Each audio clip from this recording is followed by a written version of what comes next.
신장암은 원래 항암제가 없습니다. 그리고 방사선이 안 듣습니다. 초기에 발견해서 수술이 가능하면 살고 수술이 가능하지 않으면 죽는 병인데, 이제 한 10여 년 제가 암 진단받은 그때부터 표적 항암제가 나와서 생명을 연장하는 치료를 하게 되는데, 그 표적 치료제의 기전이 신생혈관을 억제해서 암의 진행을 막는 그런 이제 약인데, 뼈에는 또 잘 안 듣고요. 예, 또 그 제가 수텐이라는 약을 처방을 받았는데, 그 설명서를 보니까 수텐을 먹은 그룹과 먹지 않은 그룹의 차이가 몇 주 차이가 나지 않습니다. 예, 여기 그래프가 저는 그게 먼스인지 알았어요. 몇 달인지 알았는데 주였어요. 그래서 제가 사실 그거 보고 제가 까무라치게도 몇 주 더 생존하려고 이걸 하는구나.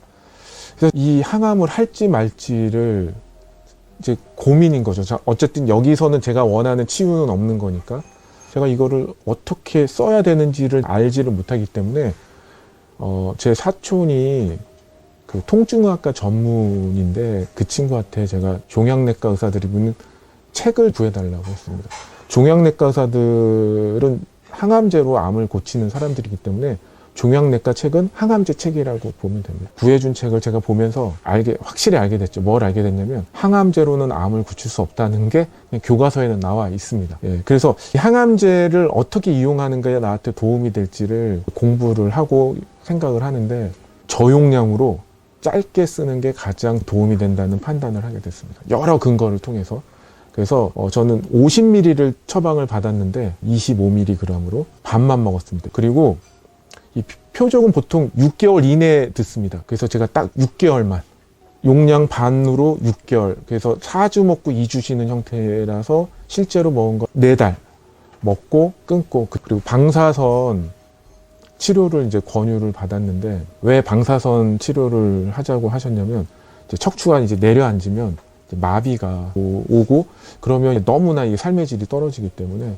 근데 저는 엉덩이하고 발이 감각이 무뎌지는 상황이었거든요. 왜냐면 척수를 암이 먹으면 마비가 오기 때문에. 방사선 치료를 하자고 하셨는데 0.5초 만에 거절을 했습니다. 거절한 건 무식하거나 무모해서가 아니라, 저는 어떤 치병을 해야 되는지에 대한 청사진이 세워져 있었기 때문에 했었고요. 예. 그리고 얼마 안 가서 이제 뼈통증이 사라졌습니다. 그래서 제가 한 건, 항암은 용량 50%. 이게 용량을 조절해 먹을 수 있는 형태로 나오거든요. 50ml, 25ml, 12.5ml로 나오기 때문에 반만 딱 6달. 예. 실제 먹은 건 4달. 그리고 마지막 달은 4분의 1만 복용했습니다. 12.5. 원래 최소 용량이 25mg인데, 제가 맨 마지막은 12.5를 먹고 검사를 했을 때 의사 선생님이 약이 잘 듣는다 라는 얘기를 해주셨습니다. 그래서 자연치유 효과가 있는 거구나를 확신을 하고, 예, 그때 딱 끊고 자연치유 쭉 해왔습니다. 저희 아버지가 귀에 못이 박히도록 하신 말씀이, 왜 의사 말을 안 듣고 네 맘대로 뭐 약도 끊고 막 하시니까. 그런데 저는 그건 충분히 이해를 합니다. 왜냐면 가족으로서 최선은 현대학적 치료를 하시는 거라고 생각하는 게 너무 당연하기 때문에, 뭐 그 자체를 저는 나를 이해 못하고 뭐 이런 생각은 하지 않았고요. 그런데 중요한 건 제 목숨은 제가 책임을 져야 되는 것이죠. 제가 2번째 외래 때 맨 끝 시간에 의사 선생님을 만났습니다. 왜 그러냐면, 제가 제 주치할 때 직접 듣고 싶었어요. 현대학적으로 제가 어떤 상황인지, 정확하게 어떤 치료를 받을 수 있고, 그리고 예후는 어떻게 되는지 직접 듣고 싶어서. 근데 긴 시간 얘기를 하려면 뒤에 환자가 있으면 안 되니까 맨 끝 시간에 예약을 해서 30분을 들었습니다. 예, 그래서 저는 거기서 확정을 했어요. 현대의학으로는 내가 원하는 치유는 없다. 제 주치의 선생님 직접 얘기를 해주셨기 때문에 미련이 없었습니다. 왜? 저는 치유를 원하는 거지 생명 연장을 원하는 게 아니거든요. 죽음을 전제로 치료를 하는 거를 받아들일 수 없었습니다.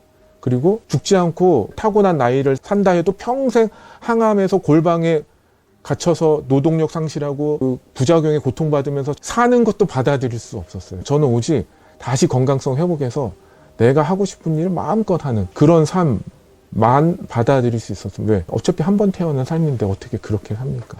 그래서 저는 그게 의미가 없기 때문에 미련이 없었던 것이죠. 예. 우리나라가 사실은 전 세계에서 암 제일 잘 치료합니다. 해외 나갈 필요는 없는 거죠.